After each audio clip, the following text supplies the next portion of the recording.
Bismillahirrahmanirrahim. Assalamu alaikum dear students. Today my lecture is on derivative of exponential function. अब सबसे पहले आपको पता हो कि एक्सपोनेंशियल फंक्शन होता क्या है। एक्सपोनेंशियल फंक्शन एक ऐसा फंक्शन होता है जिसमें वेरिएबल जो है वो एक्सपोनेंट में अपेयर होती है। यानी मिसाल के तौर पर अगर आपके पास बेस में वेरिएबल आ जाए और पावर में कांस्टेंट वैल्यू आ जाए तो उसे हम कहते हैं अलजेब्रैक फंक्शन। इसी तरीके से उसके इसके उलट में देखें, अगर हमारे पास बेस में कांस्टेंट आ जाए और पावर में वेरिएबल आ जाए, उस तरह के फंक्शन को हम एक्सपोनेंशियल फंक्शन कहते हैं। यानी ऐसा फंक्शन जिसमें वेरिएबल जो है वो अपेयर होता है एक्सपोनेंट में, उसको हम क्या कहते हैं, एक्सपोनेंशियल फंक्शन। अब एक्सपोनेंशियल फंक्शन दो किस्म के होते हैं, एक होता है जनरल एक्सपोनेंट, एक होता है नेचुरल एक्सपोनेंट। अगर आपके पास कोई भी फंक्शन है जिसमें वेरिएबल पावर में है, यानी जैसे फंक्शन इज इक्वल टू ए की पावर एक्स है, और इसमें ए जो है वो जनरल नंबर है but not equal to one but positive, तो इस तरह के एक्सपोनेंशियल फंक्शन को हम क्या कहते हैं, जनरल एक्सपोनेंशियल फंक्शन। और इन पर्टिकुलर अगर हम ए की वैल्यू फिक्स कर दें कि ए जो है वो ई के बराबर है, तो फंक्शन बन जाएगा ई की पावर एक्स। तो ये भी आपके पास एक्सपोनेंशियल फंक्शन है, लेकिन इसको हम क्या कहेंगे, नेचुरल एक्सपोनेंट। तो आपने इनके डेरिवेटिव्स कैलकुलेट करने हैं, तो सिंपल सा डेफिनेशन हमारे पास वही है, आपने डेफिनेशन अप्लाई कर देनी है। जस्ट फार्मूले याद रखना है आपने, क्योंकि ये फार्मूले प्रूफ तो खैर इतने इंपॉर्टेंट नहीं है। तो एक फार्मूला आपने ये याद रखना है कि अगर आपके पास ई की पावर एक्स है तो उसका जो डेरिवेटिव होगा वो ई की पावर एक्स ही होगा, और एक्स का डेरिवेटिव वन मल्टीप्लाई होता है, लेकिन यहाँ क्योंकि एक्स का डेरिवेटिव वन है इसलिए मल्टीप्लाई ना भी करें तो ई एक्स ही आना है। इसी तरीके से अगर आपके पास ए एक्स आ जाता है तो ए एक्स का जो डेरिवेटिव इन जनरल आपने याद रखना है कि ए इन जनरल है, यानी जैसे टू की पावर एक्स आ जाता है तो, या थ्री की पावर एक्स आ जाता है, तो उसका जो डेरिवेटिव होगा वो क्या होगा, ए की power x as it is, और ए जो है उसका नेचुरल लॉग मल्टीप्लाई कर देना, यानी ए की power x multiply by log of a.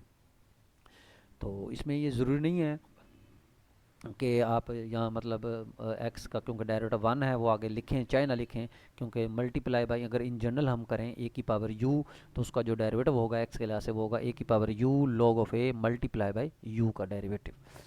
तो वो ई एक्स का derivative e x, a x का डेरिवेटिव ए की power x into log of a. अब जैसे फॉर एग्जांपल आपके पास ये क्वेश्चन है y is equal to e की power x square plus one. तो जब हम, अब ये ज़रूरी नहीं है कि आप इसको लेट करें, आप इसको बगैर लेट किए भी कर सकते हैं, लेकिन अगर इसको u लेट कर लेंगे तो देखें ये बन गया u is equal to x square plus one. तो जब आप इसका डेरिवेटिव कैलकुलेट करेंगे, मतलब वो ज़ाहिर बात है पुटिंग होगी तो ये तो ई की यू बन जाएगा, लेकिन मैं तो उसका एक्स के लिहाज से डायरेक्ट फाइंड करना चाह रहा हूँ, तो आप डायरेक्ट फार्मूला यूज़ करें कि आपके पास जो एक्स स्क्वायर प्लस वन का जो डेरिवेटिव होगा वो क्या होगा, ई की power x square plus one as it is, और एक्स स्क्वायर प्लस वन का जो डेरिवेटिव है वो मल्टीप्लाई हो जाएगा, यानी टू एक्स हो जाएगा।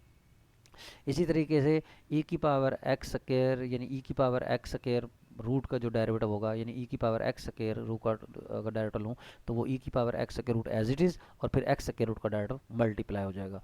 अब दूसरे पार्ट में देखें ए की पावर एक्स स्क्वायर रूट है, तो अगर ए की पावर एक्स स्क्वायर रूट का मैं डेरिवेटिव लूँगा तो उसका क्या बनेगा, ए की power x square root as it is, और फिर ए का क्या होगा लॉग, और फिर मल्टीप्लाई बाय एक्स के स्क्वायर रूट का डेरिवेटिव, यानी one over two x square root, यानी क्योंकि यहाँ पावर रूल लगाई है। तो ये इन्होंने चेन रूल से किया हुआ है, हम इसको बगैर चेन रूल से देख रहे हैं।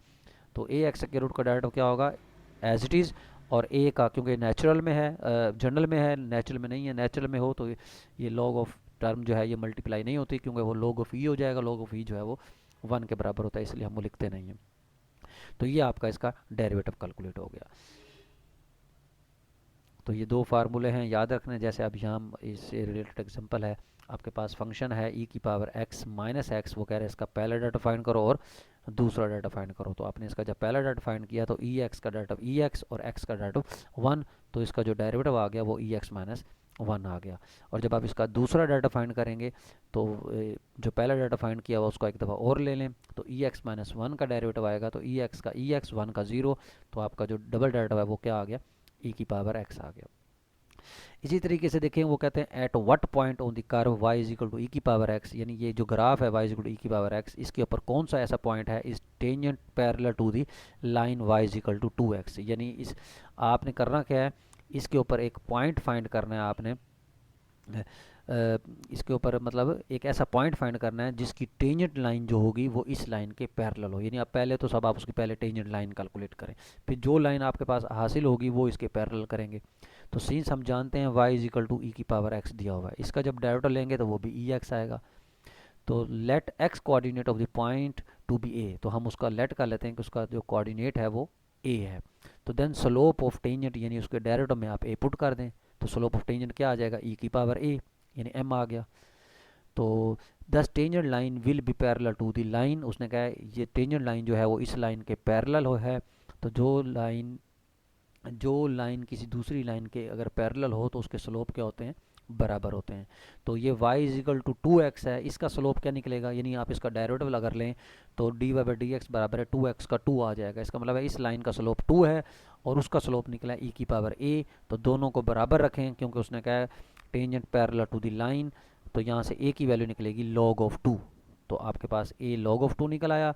फंक्शन आपके पास दिया हुआ है y is equal to e की पावर x, तो आप यहाँ a की वैल्यू पुट कर दें e की पावर log ऑफ 2, तो आपके पास 2 आ जाएगा। तो हमारे पास जो पॉइंट आया वो आया e की पावर a, यानी a आपका log ऑफ 2, e की पावर a जो है वो 2 कैलकुलेट हुआ है, तो हमारे पास पॉइंट बन गया log 2/2। ये वो पॉइंट है जो इस ग्राफ जो है, इस ग्राफ की जो टेंजेंट लाइन होगी वो इस लाइन के क्या होगी, पैरेलल होगी।